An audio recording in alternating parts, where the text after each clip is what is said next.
What's up, little buddy? It's Valentine's Day again, and it's always fun to just show the ones that you appreciate and love how much they mean to you. And Elmo means so much to me. So for this Valentine's Day, we're going to review My Bloody Valentine. Isn't that fun, Elmo? Help me!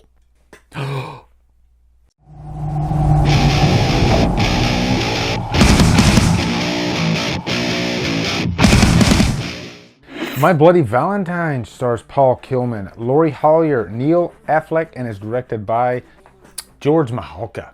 What's up, guys? It's almost Valentine's Day, right? Last year, I actually did a Drumdums watches for My Bloody Valentine, and so I thought this year, I'll go ahead and break out the old original My Bloody Valentine. This Blu-ray is actually out of print, and I believe it sells for upwards to $100 now. It's getting pretty expensive, actually.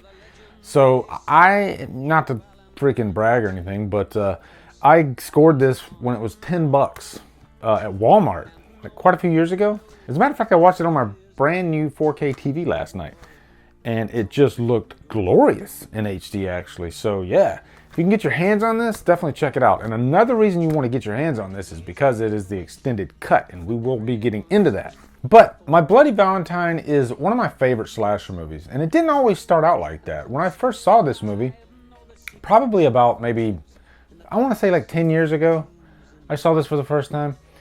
It didn't grab me like I thought it would, because it is different in tone than most slashers, like Friday the 13th, like Halloween, especially Halloween. And that's because it has more of a blue collar feel to it. But there's like this really strong, seductive charm to the movie. And I really just came around to it with every watch. So every time I've watched it, I've enjoyed it even more. As a matter of fact, this is Quentin Tarantino's favorite slasher movie ever. I read that. Pretty cool. And I can see why. It does get better every time I watch it. And I think one reason is because the characters in this movie are just so likable. And they, nobody feels like they're too big for their britches, if that makes any sense.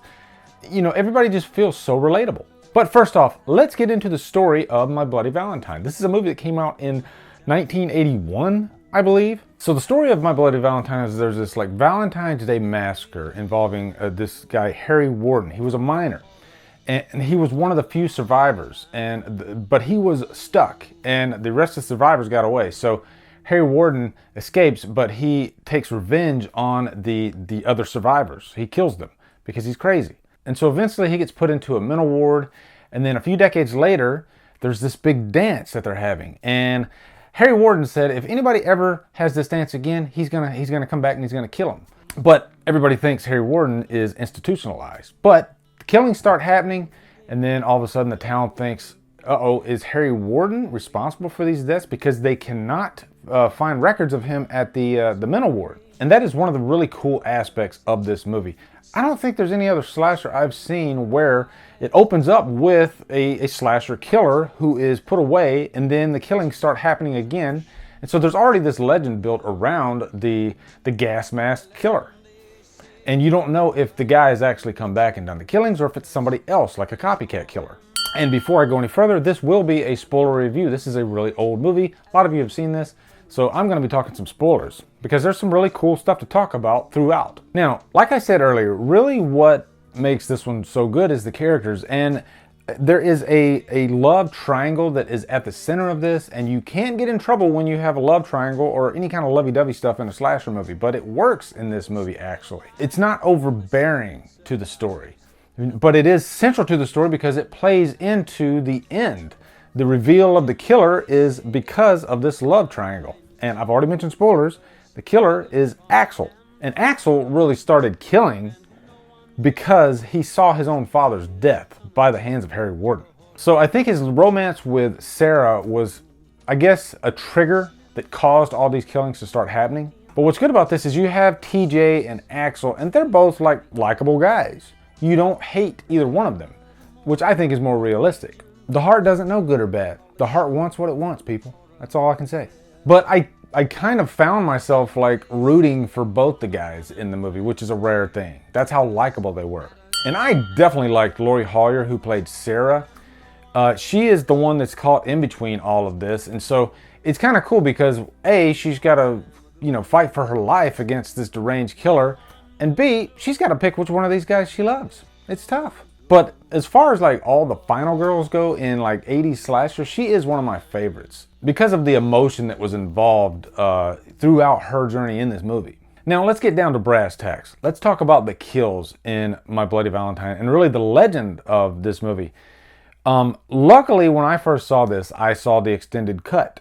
But back when it first came out, the MPAA completely butchered this movie because of the death of John Lennon.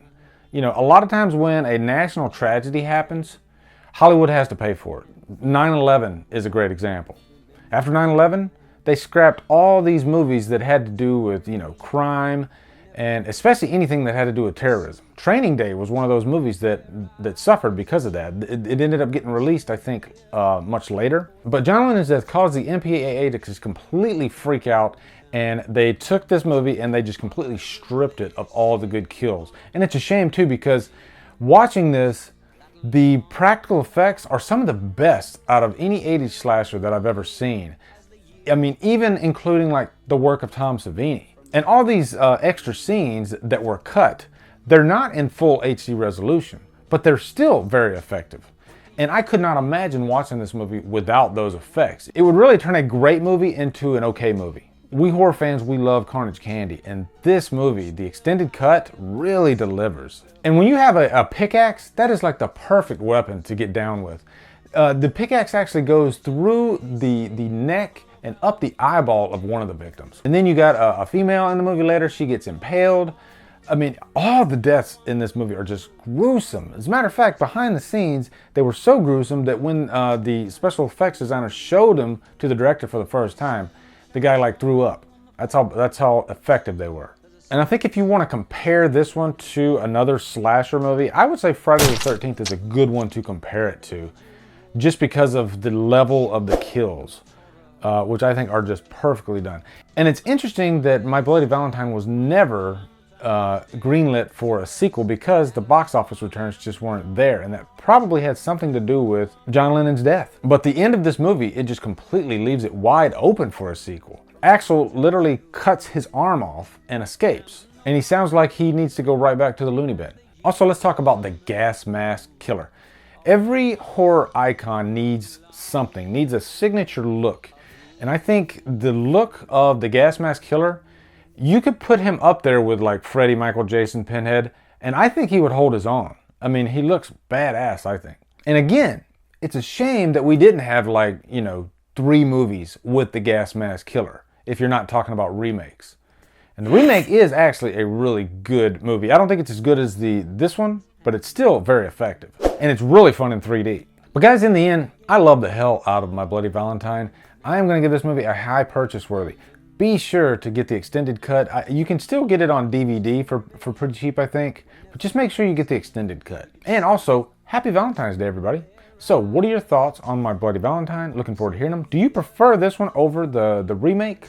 Or do you prefer the remake? I'd like to know. Also, be sure to come over to Killer Flicks, where we talk horror all day and every day. On Fridays, we do Free For All Fridays. Follow me at Drumdums on Facebook, Twitter, Instagram, and Letterboxd. And also Stardust, where you can record your own 30-second reviews right after you leave the movie theater on the fly. If you like what I'm doing, hit that subscribe button. I'd really appreciate it. Anyway, guys, thank you so much for watching. Have a great day, and Drumdum out.